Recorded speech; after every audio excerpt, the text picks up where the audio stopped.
할렐루야. 2월 11일 온 이스라엘 교회 샤bat 예배에 참석하신 여러분들을 주님의 이름으로 환영합니다. 오늘은 토라 포션 출애굽 5783 17번째 순서로 제목은 이트로입니다. 이드로. 이드로는 모세의 장인이죠. 모세의 장인이 어떻게 이스라엘 그 백성들과 합류하는 그 과정 속에서 오늘날 우리들이 이스라엘과 이변이 한 세 사람이 되는 이런 과정들을 미리 이렇게 예언적 그림으로 보여주는 그런 말씀인데, 우리 출애굽기 18장 1절 모세의 장인이며 미디안 제사장인 이드로가 하나님이 모세에게와 자기 백성 이스라엘에게 하신 일 곧 여호와께서 이스라엘을 애굽에서 인도해 내신 모든 일을 들으리라. 이 복음 전도죠. 이 복음 모든 일을 들으리라. 모세의 장인 이드로가 모세의 아들들과 그의 아내와 더불어 광야에 들어와 모세에게 이르니 곧 모세가 하나님의 산에 진친 곳이라. 그래서 신의 산에서 이루어지는 일들인데, 자, 우리 출애굽기 19장 1절 이스라엘 자손이 애굽 땅을 떠난 지 3개월이 되던 날인데, 3개월은 여기서는 이게 3개월 90일이 지났다는 것이 아니라 1월 14일 6월절 그리고 1월 15일 날 출발해가지고 2월달 둘째 달이 지나고 셋째 달이 됐다. 이렇게 셋째 달.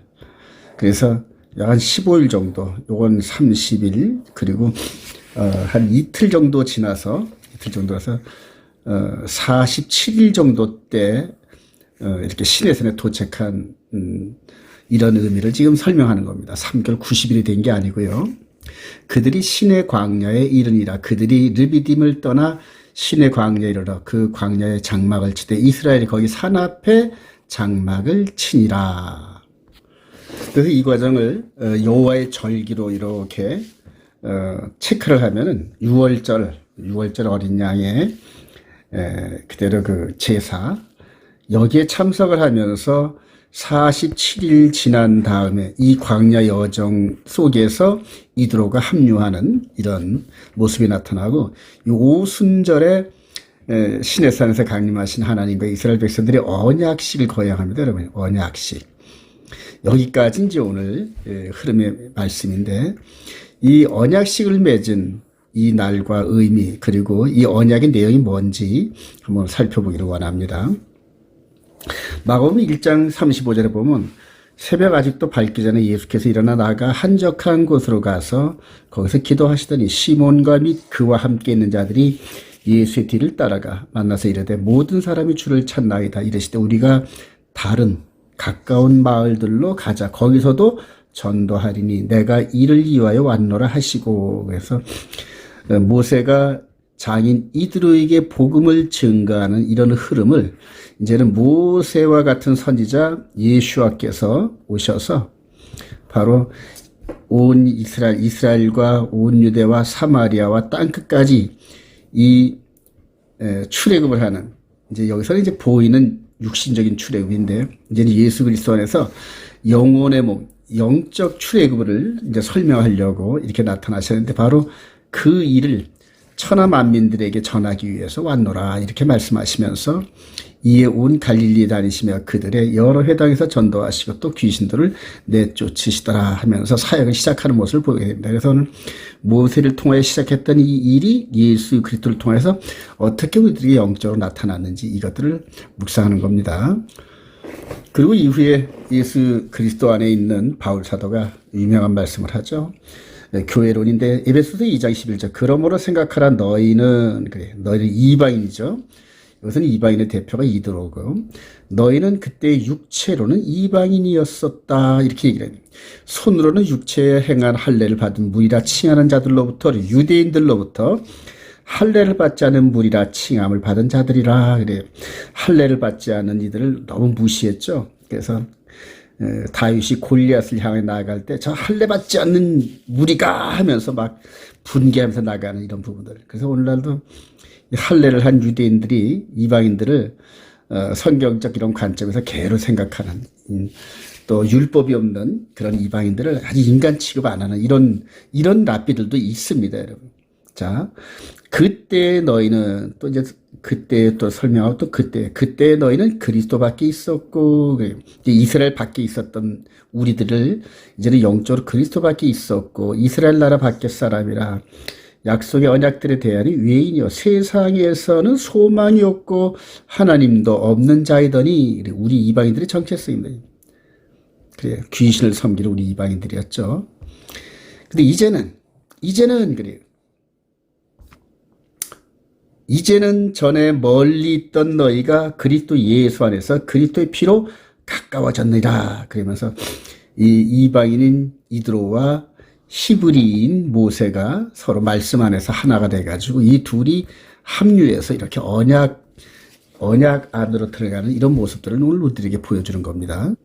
여기서 모세의 말씀을 쭉 들었던 이드로가 이제 이렇게 고백을 하죠. 출애굽기 18장 11절에 이제 내가 알았도다. 그래. 이드로의 고백이죠. 여호와는 모든 신보다 크심으로 그래. 그래서 이드로는 이방 제사장이었죠. 이방 신의 제사장이었는데 자기가 섬기는 그 신보다 더 큰 그것을 느꼈죠. 고백을 하죠. 그리고 이스라엘에게 교만하게 행하는 그들을 이기셨도다 하고 모세장인 이드로가 번제물과 희생제물을 하나님께 가져오매 아론과 이스라엘 모든 장로가 와서 모세장인과 함께 하나님 앞에서 떡을 먹으니라. 그러면서 하나됨의 모습을 우리들에게 보여주죠. 그래서 모세와 플러스 이드로로 이렇게 상징되는 그래서 한 세 사람의 모습 이것을 우리들에게 보여주는 하나의 그림이죠. 자, 그리고 이제 이들을 통하여서 예수 그리스도 안에서 초대교회의 모습이 우리에게 비춰집니다. 바로 히브리인들과 그다음에 이방 헬라인들이 헬라파에서 온들이 함께 떡을 떼는 이런 모습들이 바로 예언적 그런 사건들이죠. 사도행전 2장 41절. 그 말을 받은 사람들은 세례를 받으며 이달에 신도의 수가 3천이나 더하다. 그들이 사도의 가르침을 받아 서로 교제하고 떡을 떼며 오로지 기도하기를 힘쓰니라. 그래. 여기서 떡을 떼고 출애굽할 때도 떡을 떼고 그러면 예수 그리스도 안에서 또 영적인 출애굽을 하는 과정 속에서 함께 떡을 떼면서 교제를 나누고 함께 기도하는 이런 장면들이 우리들에게 비춰지죠. 그리고 사도 바울이 부연 설명합니다. 그러므로 이제부터 너희는 외인도 아니요 나그네도 아니요 오직 성도들과 동일한 시민이요. 그래. 이스라엘과 이방인이 하나가 됐는데 육의 몸으로 하나 된 것이 아니라 영의 몸으로 하나 된 영의 몸으로 하나님의 권소이라 너희는 사도들과 선지자들의 터 위에 세우심을 입은 자라 그리스도 예수께서 친히 모퉁이 돌이 되셨도다. 그래. 이방인 플러스 이스라엘 연결하는 모퉁이돌, 주춧돌이 됐다는 얘기죠. 그래서 한 건물로 이렇게 묘사를 하는 부분입니다. 그의 안에서 건물마다 서로 연결하여 주 안에서 성전이 되어가고 너희도 성령 안에서 육의 몸은 눈으로 봐야만 되는데 이제는 눈으로 볼 수가 없죠. 그래서 예수 그리스도 안에서 성령님께서 이런 모든 사실들을 구약의 그림을 이렇게 비춰주면서 현재 우리가 예수 그리스도 안에서 이루어지는 교제의 모습들이 원본을 자꾸 보여주시면서 우리로 하여금 깨닫게 합니다. 성령 안에서 하나님이 거하실 처소가 되기 위하여 우리를 성전 삼으시죠. 우리를 성전 삼으시고 그리스도 예수에서 함께 지어져 가느니라. 이제는 구속사의 마무리가 되는 우리 주님 재림 시대에 있습니다. 그래서 이스라엘과 이방인이 하나됨에 마지막 결론이 맺어지는 그런 시대에 와 있습니다. 근데 그 사이에 엄청난 방해꾼이 등장을 하죠. 바로 적그리스도라인들입니다, 여러분. 그래서 저와 여러분들이 이스라엘을 접근하면서 함께 교제를 나누는 이런 과정에서 적그리스도의 방해가 말씀의 변개를 통해서 나타나는데 오직 사도들과 선지자들의 터 위에 즉 구약 성경과 그다음에 구약 성경을 예수 그리스도 안에서 재해석한 사도들의 글을 통하여서 진리를 깨닫고 양쪽 다 이스라엘이나 이방이나 진리 가운데서 하나가 연합되어져야 완전한 연합이 이루어지는 겁니다. 그래서 우리들이 지금 개신교 있는 우리들이 썬데이와 함께 여러 여호와의 절기를 바꾼 이런 것들이 이제 이스라엘과 연합이 되는데 아주 엄청난 장애물이 됩니다. 또 이스라엘 백성들은 그대로 예수를 그리스도를 믿으면서도 아직 구약의 모세의 율법 안에 이렇게 갇혀 있는 이런 모습들이 우리들과 한 세 사람이 이루는데 엄청난 장애물이 되는데 이런 것들을 전부 성령의 인도함 따라 전부 해결해야 될 줄로 믿습니다.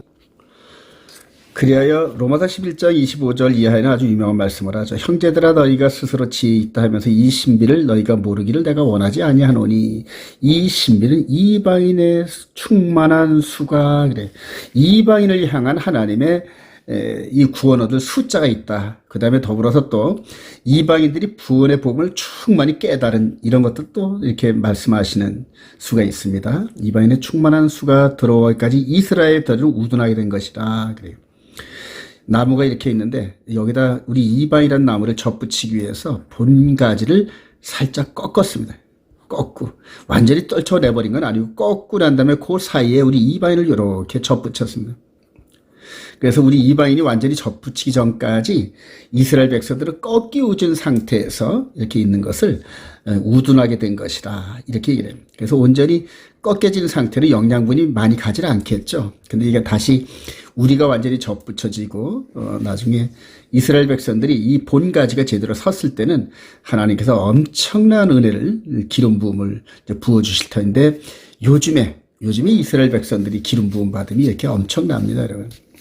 자, 그리하여 온 이스라엘이 구원을 받으리라. 이스라엘과 이방인이 연합된 것을 온 이스라엘 이렇게 얘기합니다. 올 이스라엘, 모든 이스라엘. 그래요.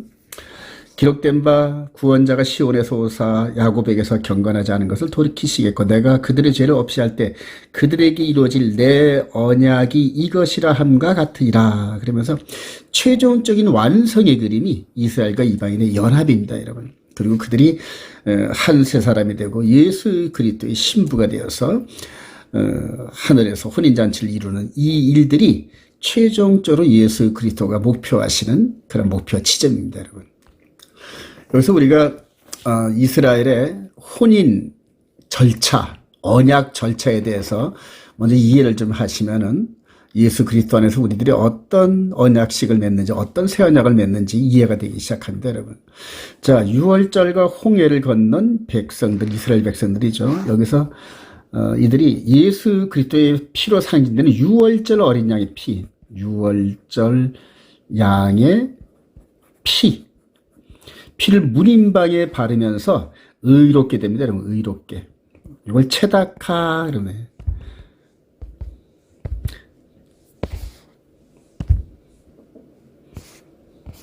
체다카 의롭게 된 이 이스라엘 백성들이 홍해를 건넜죠. 이렇게 홍해를 건너서 이제 죄와 멀어진 상태인데 이렇게 홍해를 건너서 시내산에 도착한 이스라엘 백성들에게 이렇게 제안을 하십니다. 하나님께서 출애굽기 19장 3절에 모세가 하나님 앞에 올라가니 여호와께서 산에서 그를 불러 말씀하시되 너는 이같이 야곱의 집에 말하고 그래 말을 전하라는 거예요. 이스라엘 자손들에게 말하라. 세계가 다 내게 속하였나니 너희가 내 말을 잘 듣고 내 언약을 지키면 너희는 모든 민족 중에서 내 소유가 되겠고 너희가 내게 대하여 제사장 나라가 되며 거룩한 백성이 되리라. 너는 이 말을 이스라엘 자손에게 전할지니라. 이래요. 이게 제안입니다. 이 제안. 하나님께서 아브라함을 부를 때도 너희는 본토 친척 아비 집을 떠나 내가 지시하는 땅으로 가라. 그런 다음에 내가 너로 큰 민족이 되게 하겠고 또 땅을 주고 아들을 주고 이방이 복이 되게 하리라는 이 말씀을 제안했죠. 그와 똑같은 패턴으로 이스라엘 백성 아브라함의 육신의 후손된 이들에게 이 백성들에게 제안을 합니다. 다시.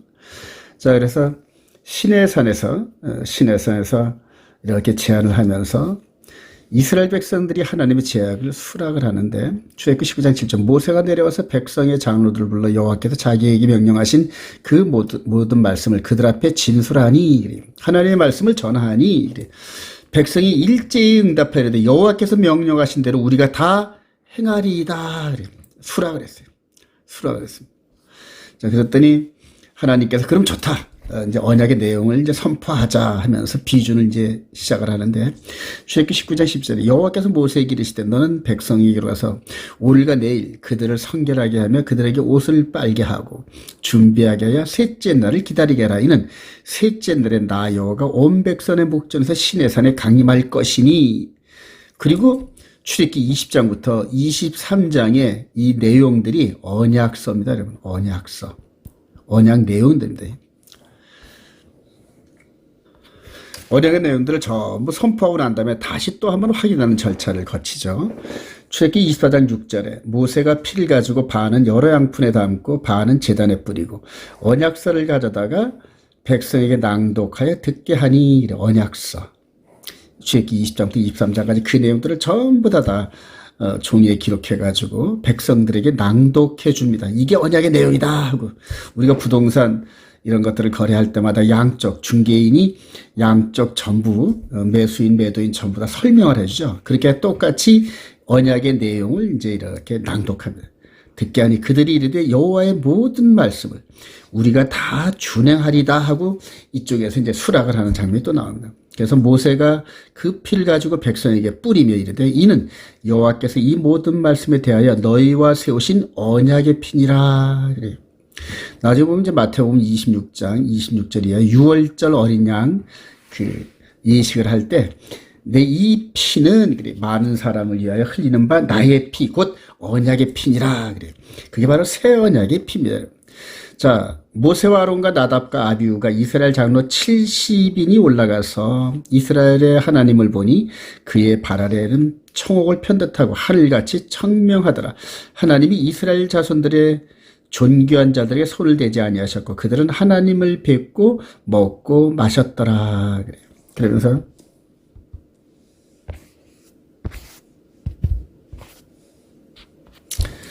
시내산에서 하나님의 임재의 상징인 불이 또 빛이 번쩍번쩍하는 그런 가운데 이스라엘의 70인의 장로들이 모여서 이렇게 식사를 나눕니다. 식사. 그래요. 하나님께서 여기서 임재해 계시고 그래서 식사 교제가 이루어지는 장면입니다. 여러분 아브라함 때도 두 명의 천사와 함께 하나님께서 아브라함의 상수리나무 거처에 이렇게 내려오셔서 발로 씻김 받으시고 그 다음에 음식을 차려서 이렇게 먹는 그런 장면이 나옵니다. 그게 바로 언약을 비준하면서 먹고 마심의 마무리거든요. 그래서 항상 이스라엘 백성들은 어떤 그 마무리를 할 때마다 먹고 마시고 리셉션을 벌리면서 언약을 마무리합니다. 그래서 이 먹고 마심으로 마무리된 언약은 절대 변경을 못합니다. 절대 변경을 못하고 빼거나 더하지 못하고 양쪽이 합의한 거기 때문에 어느 한쪽이라도 동의를 하지 않으면 절대 바꿀 수가 없습니다. 이런 면에서 이스라엘 백성들이 하나님과 안식일에 대해서 첫째 날로 바꿨나 안 바꿨나 이걸 한번 여러분 상상해 보시기 바랍니다. 우리 이방인들은 하나님의 말씀을 얼마나 가볍게 여겼는지 하나님의 말씀을 일방적으로 우리가 바꿔버렸어요. 그래서 일곱째 날 안식일을 이제는 예수님이 부활하신 첫째 날로 바꿨다. 그런 신학적 오류를 통하여서 전부 일요일로 바뀌어졌습니다. 여러분 이게 엄청난 배도입니다. 계약 위반이고 이런 것들을 저와 여러분들이 히브리 뿌리 토라를 통하여서 배우고 유념했으면 좋겠습니다. 여기서 우리는 좀 그 스피드를 좀 빨리 내서 예수 그리스도 안에서 새 언약이 어떻게 됐는지 한번 묵상해 보기를 원합니다. 모세의 옛 언약과 예수 그리스도의 새 언약. 그래요. 출애굽기 19장 20절 여호와께서 시내산 곧 그 산 꼭대기에 강림하시고 모세를 그리로 부르시니 모세가 올라가며 여호와께서 모세에게 이르시되 내려가서 백성을 경고하라. 백성이 밀고 들어와 나 여호와께로 와서 보려고 하다 말이 죽을까 하노라. 또 여호와께서 가까이 하는 제사장들에게 그 몸을 성결히 하게 하라. 나 여호와가 그들을 칠까 하노라. 이런 말씀을 볼 때 분위기가 좀 무섭죠. 이스라엘 백성들은 경계선을 이렇게 그어놓으시고 접근을 금지. 접근 못한. 너 모세만 올라오라 이렇게 이랍니다. 산에는 하나님께서 임재를 하셨는데 이 산 여기에서 하나님과 백성들이 언약을 맺는 과정에서 가운데 접근 금지 철조망이 펴져 있었습니다. 왜 이럴까요? 아직 이스라엘 백성들이 하나님의 의에 이르질 못했기 때문에 그렇습니다. 그래서 이제 이런 부분들이 이제 신약에 와서 예수 그리스도 안에서 이제 어떻게 되는지 한번 볼까요? 신약에서는 우리 주님께서 산상수훈에서 산에 이렇게 오르사 그래요. 즉 여기서 말씀으로만 들리셨던 음소로만 들렸던 그분이 이제는 육신으로 이렇게 이 땅에 오시면 그래서 말씀이 육신이 돼 이 땅에 오시니 그래요. 자 이렇게 해서 산상수훈에서 요 산상수를 시작할 때는 이미 마귀에게 시험을 받아서 승리하시고 난 이후죠. 그래서 마태복음 5장 1절에 예수께서 무리를 보시고 산에 올라가 앉으시니, 마태가 이런 장면들을 이렇게 산에 임하신 여호와, 그 다음에 산에 올라가신, 그래서 이 두 그림을 이렇게 연결하면서 예언적 그런 사건으로 마태가 이해를 한 겁니다. 그래서 산에 올라가 앉으시니 제자들이 나온지라. 이때는 제자들이 가까이 접근했어요. 상황이 다르죠. 네. 입을 열어 가르쳐 이르시되 심령이 가난한 자는 복이 있나니 천국이 그들의 것이며 애통하는 자는 복이 있나니 그들이 위로를 받을 것이요. 그러면서 산상수훈의 은혜의 복음이, 즉 영의 몸의 복음, 영적인 그런 복음이, 모세를 통하여 주어졌던 그 십계명의 복음이 이제는 마음 안에서 형성되는 하나님 나라를 이루는 근간이 되는 법을 선포하시는 장면이다, 여러분. 그러면서 내가 율법이나 선자를 폐하러 온 줄로 생각하지 말라. 폐하러 온 것이 아니요 완전하게 하려 함이라. 완전하게. 이 완전하게 뭔지 조금 이따 알아보겠습니다. 진실로 너에게 이르노니 천지가 없어지기는 율법의 1점이라도 결코 없어지지 아니하고 다 이루리라. 이렇게 선언을 하십니다, 여러분. 나중에 이 장면을 깨달은 히브리서 기자가 히브리서 8장 5절에 그들이 섬기는 것은 하늘에 있는 것의 모형과 그림자라. 바로 이게 모형과 그림자다. 이겁니다. 모형과 그림자. 모세가 장막을 재려할 때 지시하심을 얻은과 같으지 이르시되 산과 모든 것을 산에서 내게 보이던 본을 따라 지으라 하셨느니라. 그러나 이제는 그는 더 아름다운 직분을 얻으세요. 그는 예수 그리스도는 더 좋은 약속으로 세우신 더 좋은 언약의 중보자시나. 이 언약의 중보자는 모세였거든요. 모세가 하나님과 백성 사이를 왔다 갔다 하면서 말씀을 전하고 막 이랬죠. 그런데 이제는 이분이 직접 내려오신 거예요. 이분이 내려오시면서 더 좋은 언약의 중보자라. 그래서 새 언약, 이거 새 언약이라고 하죠. 새 언약의 중보의 피를 직접 흘리신 분이에요. 저 첫 언약이 무흉하였더라면, 이 첫 언약이 무흠하였더라면 둘째 것을 요구할 일이 없었으려니와 그들의 잘못을 지적하여 말씀하시되 주께서 이르시되 볼지어다 날이 이르니 내가 이스라엘 집과 유다 집에 새 언약을 얻으리라.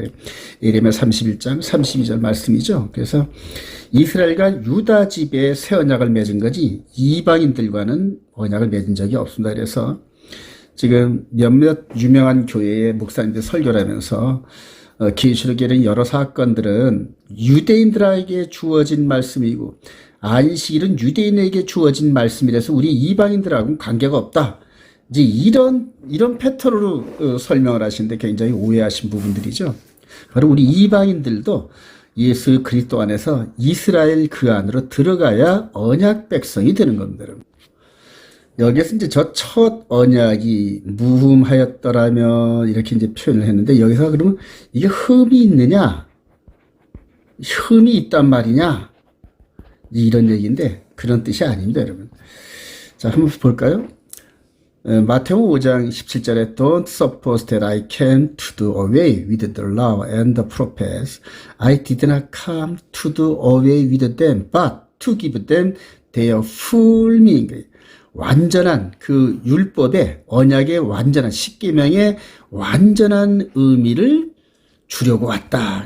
그러니까 아직까지 이전에 있었던 모세를 통하여서 주어진 십계명에서는 당시에는 이스라엘 백성들이 감당하지 못하니까 완전한 의미가 드러나지 못했다는 얘기입니다. 근데 예수 그리스도가 직접 오셔서 이제는 완전한 의미를 드러내시겠다 이 말씀이거든요. 그래서 새 언약이 너무나 중요합니다, 여러분. 새 언약을 예고한 선지자가 바로 에레미야인데 에레미야는 이스라엘 백성들이 BC 586년에 남방 유다가 느부갓네살에 의해서 성전이 파괴되고 바벨론으로 포로로 끌려갈 때죠. 이때 이제 에레미야가 예레미야가 이제 한 20, 30년을 거쳐서 이 성내에서 선지자 역할을 하면서 바로 하나님의 말씀을 전합니다. 예레미야 31장 31절에 여호와의 말씀이라 보라 날이 이르니 내가 이스라엘 집과 유다 집에 새 언약을 맺으리라. 이 언약은 내가 그들의 조상들의 손을 잡고 애굽 땅에서 인도하여 내던 날에 맺은 것과 같지 아니할 것은 내가 그들의 남편이 되었어도 그들이 내 언약을 깨뜨렸음이라. 그래서 바로 이렇게 언약을 맺었는데 언약의 돌판이 식기도 전에 아론 대제사장이 금송아지 사건을 일으켰어요. 금송아지. 그래서 두 번째 우상을 새기거나 만들거나 섬기지 말라 했는데 이게 벌써 깨진 거예요. 그래서 모세가 내려오면서 돌판을 깨트려 버리죠. 왜냐? 언약이 깨어졌구나. 이제는 이 언약서가 필요가 없구나. 이러면서 그대로 실망하면서 그 언약을 깨트린 겁니다. 이때 이 언약이 깨트려진 순간에 하나님과 쌍방이 약속한 대로 이 백성들이 전부 죽을 수밖에 없는데 모세가 손이 발이 되도록 빌으면서 하나님을 붙잡고 기도하면서 이 백성들이 광야에서 죽으면은 죄를 져서 죽었다 그러겠습니까? 하나님께서 인도해내서 광야에서 먹여 살릴 능력이 없으니까 전부 다 굶어 죽였다 이렇게 소문날 거 아닙니까? 하면서 그 하나님의 그 자비하심과 긍휼하심과 자존심을 붙잡고 막 기도합니다. 마치 우리 예수님께서 지금도 쉬지 않고 우리를 위해서 기도하시는 그런 장면들이죠. 그래서 그 깨어진 법을 가지고 이스라엘 백성들이 가서 나라를 세우는 그런 과정에서 결과적으로는 그 언약을 전부 다 성취하지 못하고 이렇게 포로로 잡혀가서 언약을 어긴 저주가 맨 마지막 저주가 열방의 포로로 끌려가는 겁니다, 여러분. 포로로 끌려가는. 포로로 끌려가기 전에 새 언약에 대해서 예언하는 겁니다.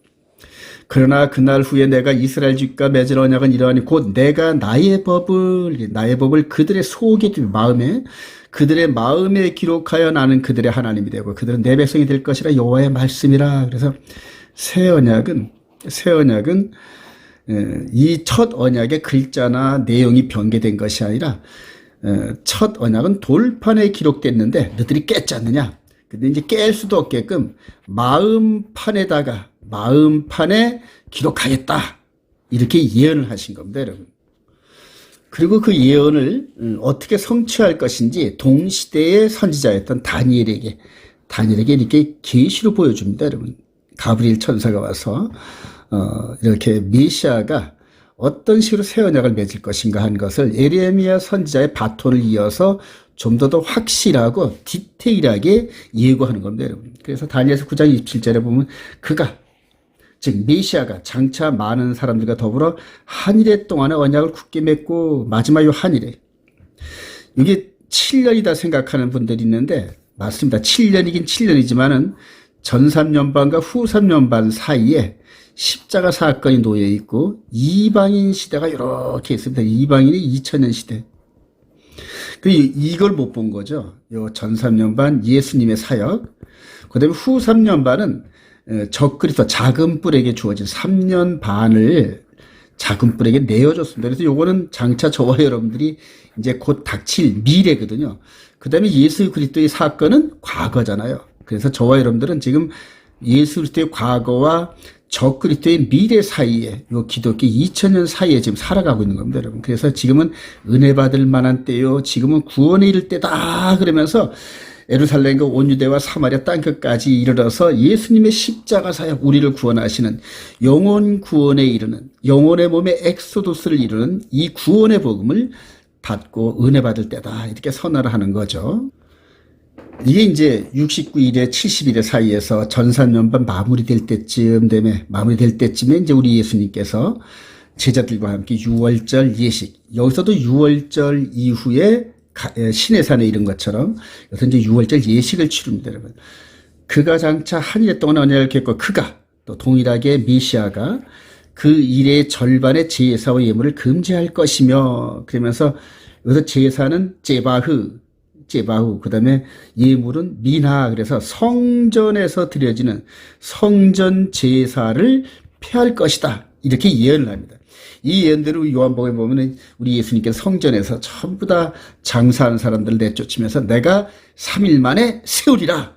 이렇게 얘기를 한 건데 그게 바로 예수님의 몸을 통하여서 이 성전의 모든 제사를 대체하시겠다. 이런 뜻입니다, 여러분. 자, 우리가 마태복음 20절 이하에 그들이 먹을 때 예수께서 떡을 가지사 축복하시고 떼어 제자들에게 주시며 이르시되 받아서 먹으라 이것은 내 몸이라 하고 유월절 양의 몸이죠. 유월절 양의 몸. 또 잔을 가지사 감사 기도하시고 그들에게 주시며 이르시되 너희가 다 이것을 마시라 이것은 죄 사함을 얻게 하려고 많은 사람을 위하여 흘리는 바 나의 피 곧 언약의 피니라. 이것은 많은 사람 다니엘서 9장 27절 그가 장차 많은 사람들과 더불어 그래서 요 두 사이에 수식어가 일치가 됩니다, 여러분. 예수님께서 왜 많은 사람을 위하여 이걸 굳이 넣었을까요? 바로 당신께서 이 다니엘에게 예고한 대로 많은 사람.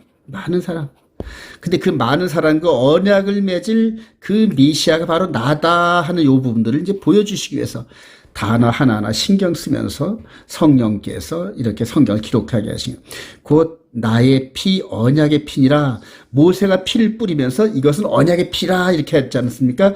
그 언약을 지금 예수 그리스도가 새 언약을 지금 맺고 계시는 중인데 그러나 너희에게 이르는 내가 포도나무에서 난 것을 이제부터 내 아버지의 나라에서 새 것으로 너희와 함께 마신 날까지 마시지 아니하리라 하시라. 그래요.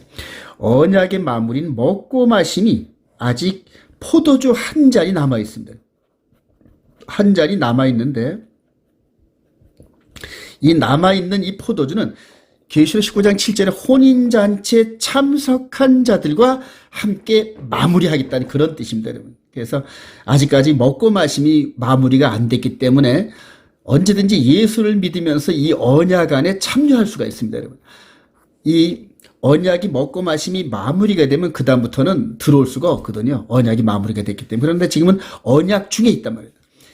이 한일의 동안에 계속적으로 세상 끝날까지 예수 그리스도와 맺을 새 언약은 항상 열려 있습니다. 그래서 각 시대마다 누구든지 예수를 나의 구주로 영접하는 자들은 의롭게 되고 예수님의 피로 의롭게 되고 의롭게 된 그들이 바로 새 언약에 동참할 수 있는 겁니다, 여러분. 그래서 저와 여러분들은 새 언약의 일꾼인 것을 확신합니다. 여기서 우리가 요즘에 안타까운 것은 이 다니엘서 9장 27절에 그가를 적그리스도로 해석한 분들이 있습니다, 여러분.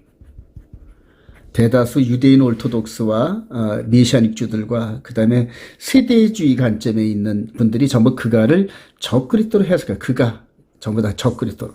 그래서 마지막 7년 평화조약을 맺기 전에 우리는 교회는 휴거한다 이런 논리가 있는데 너무너무 성경을 오해한 결과입니다, 여러분. 그렇게 해서 결과적으로 그들이 7년 환란전에 휴거한다라면은 예수님께서 오시기도 전에 69일에 전에 교회는 휴거한다 이런 결론을 맺거든요, 여러분. 절대 아닙니다, 여러분. 그래서 저와 여러분들이 이렇게 십자가 사건이 있는 요 사건이 한일의 중간 절반, 한일의 절반의 중간에 제사 미나와 제바흐를 폐하고 성전 제사를 폐하고 이제는 믿음으로 이루어지는 새 언약 예법. 그래요. 새 언약 예법은 이런 동물 제사 이런 게 필요가 없습니다, 여러분. 바로 예수 그때에 단번에 드려진 이 피로, 예수님의 피로 완전한 예물을 드리고 완전한 중보 제물이 바쳐진 걸로 확신합니다. 이후로 히브리서 기자가 이걸 설명을 합니다. 염소와 항소의 피와 및 암송아지 죄를 부정한 자에게 뿌려 그 육체를 정결하게 하여 거룩하게 하거든 하물며 영원하신 성령으로 말미암아 흠없는 자기를 하나님께 드린 그리스도의 피가 그래요. 황소의 피와 염소의 피가 아닌 그리스도의 피가 어찌 너의 양심을 마음을 영혼의 몸을 죽은 행실에서 깨끗하게 하고 살아계신 하나님을 섬기게 하지 못하겠느냐. 이로 말미암아 그는 새 언약의 중보자시니 이는 첫 언약 때 범한 죄에서 속량하려고 죽으사 부르심을 입은 자로 하여금 영원한 기업의 약속을 얻게 하려 하심이라. 그러면서 첫 언약 때 깨트려진 이 언약을 완전한 언약으로 바꾸어서 새 언약으로.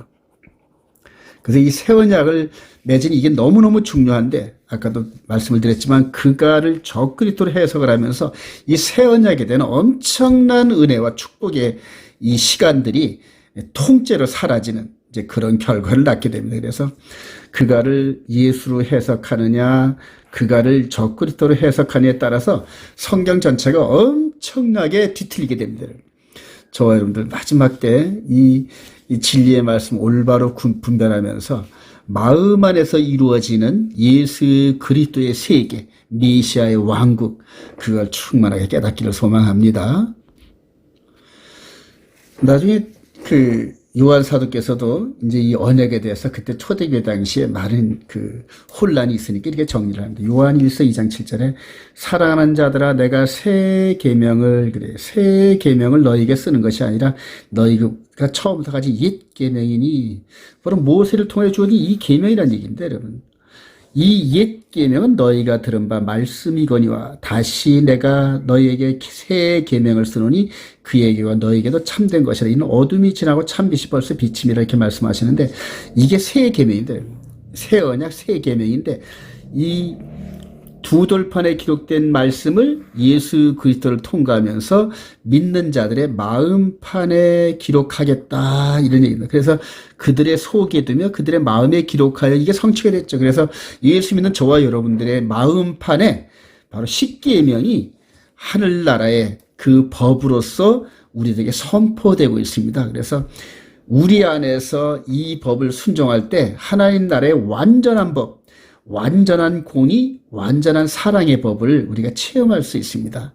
그래서 그 법을 순종할 때마다 점점 더 장성한 하나님의 백성이 되고 예수 그리스도의 신부가 되어가는 그런 과정에 이릅니다. 이사야 9장 1절에서는 전에 고통받던 자들에게는 흑암이 없으리로다. 옛적에는 여호와께서 스볼론 땅과 납달리 땅이 멸시를 당하게 하셨더니 후에는 해변길과 요단 저쪽 이방의 갈릴리를 영화롭게 하셨는데 이게 예언입니다. 우리 주님이 오시기 한 800년 전쯤에 이렇게 갈릴리에서 사역을 하시면서 이렇게 사역을 하시는 이분을 통하여 빛이 쫙 비쳐. 우리 예수님께서 나는 빛으로 왔다 그래요. 흑암에 행하던 백성이 큰 빛을 보고 사망의 그늘진 땅에 거주하던 자에게 빛이 비치도다 이렇게 예언을 합니다. 이 갈릴리 땅에서 우리 주님께서 마태복음 4장 20절에 예수께서 온 갈릴리에 두루다니사 그들의 회당에서 가르치시며 천국 복음을 전파하시며 백성 중에 모든 병과 모든 약한 것을 고치시고 그의 소문이 온 수리아에 퍼지라. 사람들이 모든 앓는 자 곧 각종 병에 걸려서 고통당하는 자 귀신 들린 자 간이라 중풍병자를 데려오니 그들을 고치시더라. 메시아의 증거죠. 이러한 능력을 메시아께서 기름 부음 받은 자가 행할 거라 하고 이사야 선지자를 통하여서 예언했는데 그 예언이 그대로 성취됩니다. 자, 다음에 마태복음 20장 69절에 보니까 베드로가 바깥들에 앉았더니 한 여종이 나와 이르되 너도 갈릴리 사람 예수와 함께 있었도다 하거니를. 베드로가 모든 사람 앞에서 부인하여 이르되 나는 내가 무슨 말을 하는지 알지 못하겠도나 하며. 갈릴리 사람 예수라면 이게 좋은 말일까요? 업신여기는 말일까요? 갈릴리 촌놈이란 뜻입니다. 당시에 예루살렘 사람들은 지금 서울 강남에 비유할 수 있고 갈릴리는 저 제주도 끝자락, 강원도 끝자락 이곳에 위치한 거나 마찬가지겠죠. 그래서 갈릴리 사람들을 얼마나 무시하는지 모릅니다. 자, 요한복음 7장 31절에 보면 명절 끝날 그 큰 날에 예수께서 서서 외쳐 이르시되 누구든지 목마르든 내게서 와서 마시라. 나를 믿는 자는 성경 이름과 같이 그 배에서 생수의 강이 흘러나오라 하시니 이는 그를 믿는 자들이 받을 성령을 가리켜 말씀하신 것이라. 이 말씀을 들은 무리 중에서 어떤 사람은 이 사람이 참으로 그 선지자라 하며 그래요. 어떤 사람은 그리스도라 하며 어떤 이들은 그리스도같이 갈릴리에서 나오겠느냐. 이 갈릴리 총구석에서 어떻게 그리스도가 나오겠느냐. 그래요. 성경이 이르기를 그리스도는 다윗의 씨로 또 다윗이 살던 마을 베들레헴에서 나오리라 하지 아니하느냐 하며 그들이 대답하되 너도 갈릴리에서 왔느냐 찾아보라. 갈릴리에서는 선자가 낫지 못하느니라 하였느니라. 저 여러분들은 마태복음에 기록된 대로 예수님께서 베들레헴에서 탄생하신 걸 잘 알죠. 근데 이스라엘 백성들한테는 이런 정보들이 충분히 전달이 안 되는데 신약을 읽지를 못하니까 그러면서 그들이 갈릴리에서 활동했던 예수를 메시아로 영접하는데 어려움이 있다는 사실이 바로 이런 데에 나와 있습니다. 그런데 이게 그들은 하나님께서 하시는 그 일들의 시작이죠, 여러분. 그래서 하늘에서 내려다보면 이 갈릴리가 큰 우물입니다, 여러분. 큰 우물, 하늘에서 보면. 자, 우리 야곱이 외삼촌 라반의 집에 갔을 때 맨 처음에 우물가에서 라헬과 레아를 만납니다. 여러분, 우물가에서. 그리고 예수님께서도 바로 우물가에서 이렇게 나타나시면서 이 양떼들과 함께 대화를 나누시는 이런 장면들이 큰 그림으로 우리한테 보여지게 됩니다, 여러분. 자, 첫 언약에서는 하나님의 완전한 영적 의미가 드러나지 못했다는 것을 나중에 이제 히브리서 기자가 깨닫습니다, 여러분. 히브리서 9장 1절에 첫 언약에도 섬기는 예법과 세상에 속한 성소가 있더라. 바로 성소죠, 이게. 예비한 첫 장막이고 그 안에 등잔대와 상과 진설병이 있으니 이는 성소라 일컫고, 또 둘째 휘장되어 있는 장막을 지성소라 일컫나니 금 향로와 사면을 금으로 싼 언약궤가 있고 그 안에 만나를 담은 금 항아리와 아론의 쌍난 지팡이 언약의 돌판들이 있고 그 위에 속죄소를 덮는 영광의 그룹들이 있으니 이것들에 관하여는 이제 낱낱이 말할 수 없노라. 그리고 이 장막은 현재까지 비유랍니다. 이런 비유랍니다. 이에 따르는 예물과 제사는 섬기는 자를 그 양심상 온전하게 할 수 없나니 예물, 민하, 제사, 제바흐 바로 그가 한 일의 중간에 제사와 예물을 폐한다. 다니엘서 9장 27절 얘기죠. 근데 예물과 제사는 섬기는 자를 양심상 온전하게 할 수 없으니 소용이 없다는 얘기거든요, 여러분. 이런 것은 먹고 마시는 것과 여러 가지 씹는 것과 함께 육체의 예법일 뿐이며 개혁할 때까지 맡겨둔 것이라 이렇게 설명을 합니다. 나중에 정확하게 이 모세의 율법과 성전 제사법을 깨달은 히브리서 기자가 이렇게 설명을 합니다. 그리고 그거에 대한 이 비유에 대한 모형과 그림자의 실체가 이분이잖아요. 실체가. 히브리서 9장 11절에 그리스도께서는 장래 좋은 일에 대제사장으로 오사 손으로 짓지 아니한 것 곧 이 창조에 속하지 아니한 더 크고 온전한 장모로 말미암아 염소와 송아지의 피로 하지 아니하고 오직 자기의 피로 영원한 속죄를 이루사 단번에 성소에 들어가시는. 그래서 염소와 항소의 피와 및 암송아지를 부정한 자에게 뿌려 그 육체를 정결하게 하여 거룩하게 하다. 하물며 영원하신 성령으로 말미암아 흠없는 자기를 하나님께 드린 그리스도의 피가 어찌 너희의 양심을 죽은 행실에서 깨끗하게 하고 살아계신 하나님을 섬기게 하지 못하겠느냐. 이로 말미암아 그는 새 언약의 중보자이시니 이는 첫 언약 때에 범한 죄에서 속량하려고 죽으사 부르심을 입은 자로 하여금 영원한 기업의 약속을 얻게 하심이라. 그래요. 아까 다니엘서 9장 27절 그가 바로 메시아이시면서 요 제사와 예물과 제사법을 폐하셨는데 이 의미를 완전히 없앤 게 아니라 이 의미를 영적으로 완성을 시켰다는 얘기입니다. 이게 이제 풀 의미라는 얘기예요. 바로 이래서 바울 사도는 이제 더 이상 이 예법 안에 있지 아니하다. 나는 이 그리스도의 율법 안에 있다. 이제 이렇게 설명을 하는 거예요. 그런데 이거를 우리들은 이제 오해를 해가지고 전부 폐해버렸다. 이 안에는 계명도 폐해버리고 제사법도 다 폐하고 절기도 다 폐했다. 이제는 오직 믿기만 하면 된다. 이제 이런 식으로 해서 뭉뚱그렸는데 이렇게 히브리 뿌리 토라 안에서 원본을 보면서 영적 의미를 정확하게 우리가 인지하고 그 다음에 영의 예법대로 따라 순종해야 될 줄로 믿습니다. 고린도서 9장 20절에 유대인들에게 내가 유대인과 같이 된 것은 유대인들을 얻고자 하며 율법 아래 있는 자들에게 내가 율법 아래 있지 아니하나 율법 아래 있는 자같이 된 것은 율법 아래 있는 자들을 얻고자 하며 율법 없는 자에는 내가 하나님께는 율법 없는 자가 아니라 도리어 그리스도 율법 아래 있는 자이나 율법 없는 자같이 된 것은 율법 없는 자들을 얻고자 함이라. 그래서 이걸 간단하게 설명하면은 바울 사도는 이 예법을 섬기면서 나는 율법의 의뢰는 흠이 없었다 이렇게 했던 그러한 그 바리새인이었는데 예수를 깨닫고 나서부터 속사람의 시대가 열리면서 오라 나는 공고한 자라다. 그래서 이 사망의 몸에서 누가 나를 건져내랴 오직 예수 그리스도의 피밖에 없다 이렇게 고백을 한 거죠. 그래서 이제는 이렇게 옛 율법 안에 있었던 바울 사도가 이 율법, 그리스도의 율법으로 옮겨졌다는 얘기입니다. 그래서 더 이상 이 법을 섬기지 않는다는 얘기거든요. 바로 이 십자가의 법을 섬긴다는 얘기입니다, 여러분. 그래서 아직도 우리가 율법 아래 있다는 얘기입니다, 여러분. 근데 이게 모세의 율법이 아니라 그리스도의 율법 안에 있다. 이렇게 얘기를 하는 거예요. 그래서 우리가 남들을 함부로 율법주의자니 뭐 이렇게 정죄하는 거, 이거 하나님을 모독하는 겁니다, 여러분.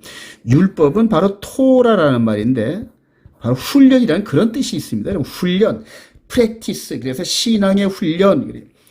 운동선수들이 계속해서 같은 그러한 그 동작을 반복하는 이유는 숙달되고 그다음에 익숙해지기 위해서 그런 거 아닙니까? 우리도 이 영예법을 익숙하게 위해서 이 토라를 계속적으로 순종해서 살아가라는 겁니다. 그래서 이 토라를 순종할 때 영혼의 몸이 마귀의 미혹에서 이겨낼 수 있는 장성한 능력이 나옵니다.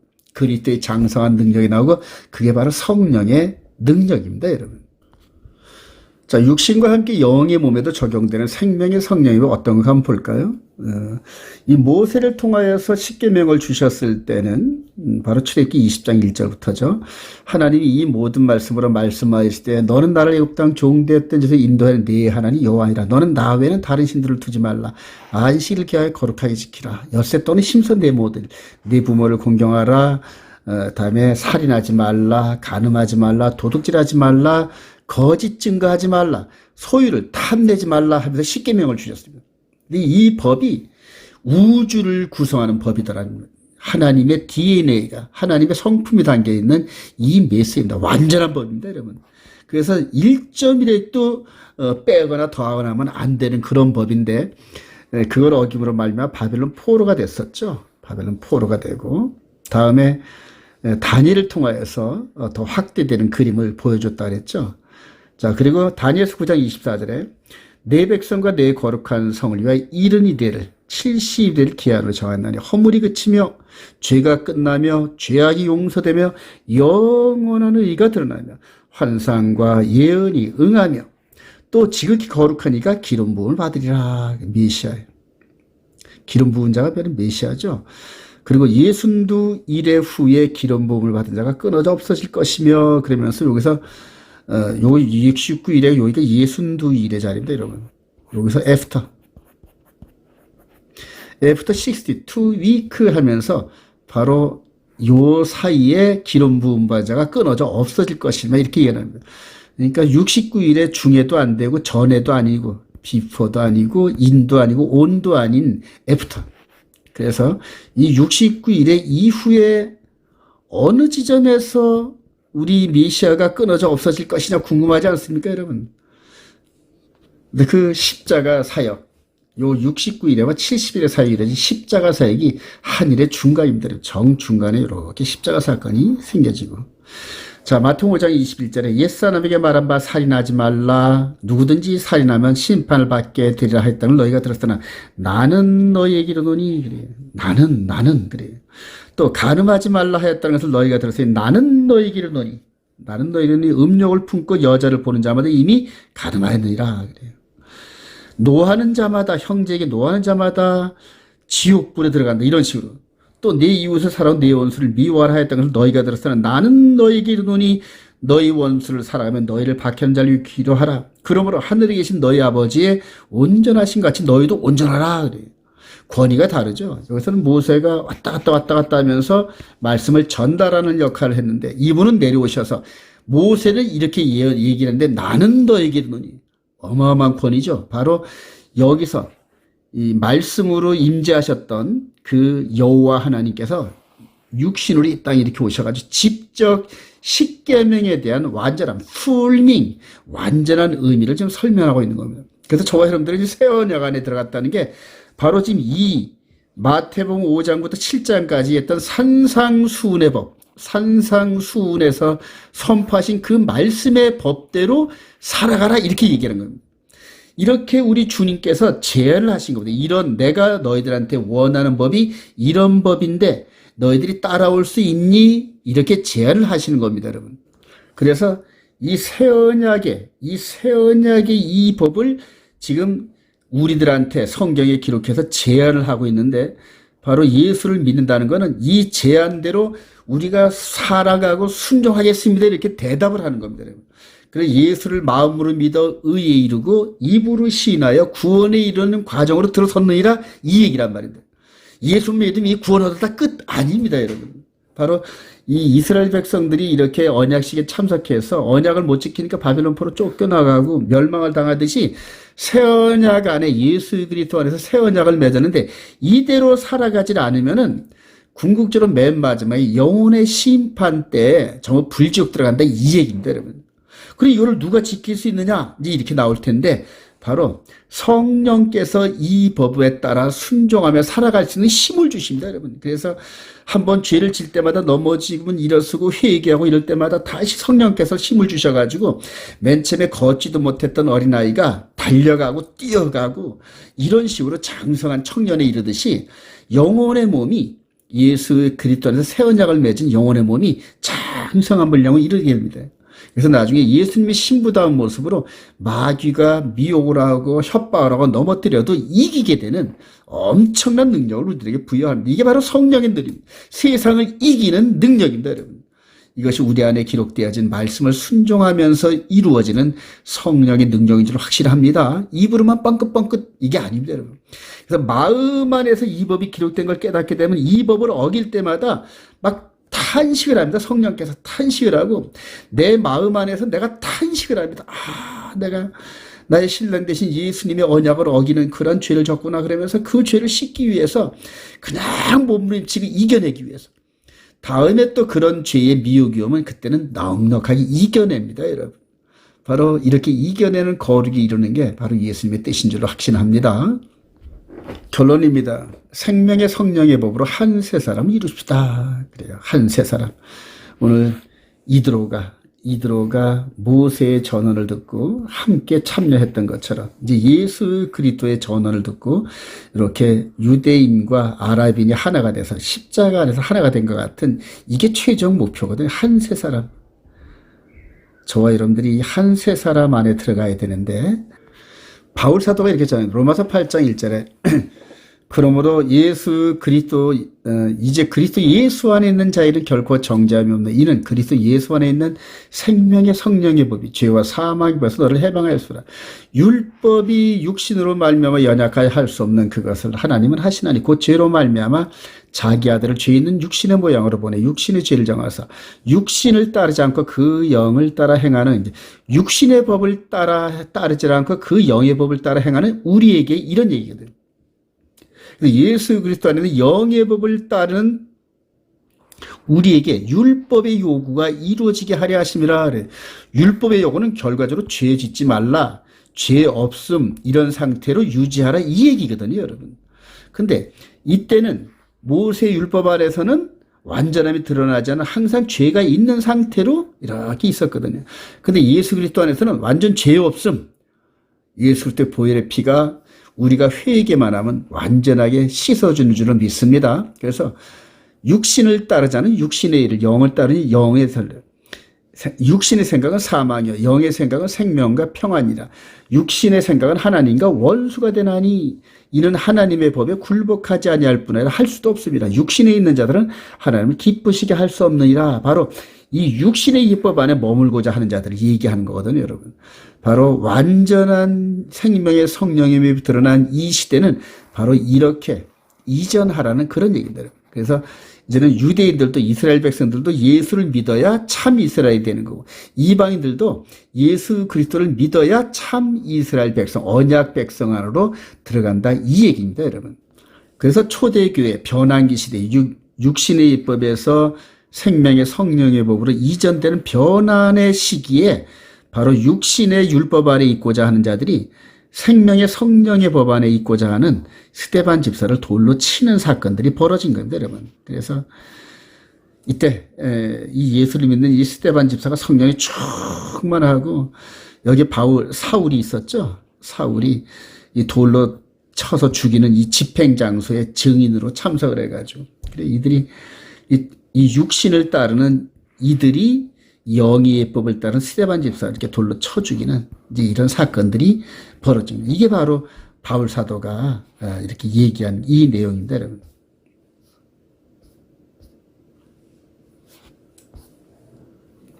갈라디아 3장 23절에 바울 사도가 더불어합니다. 믿음의 법이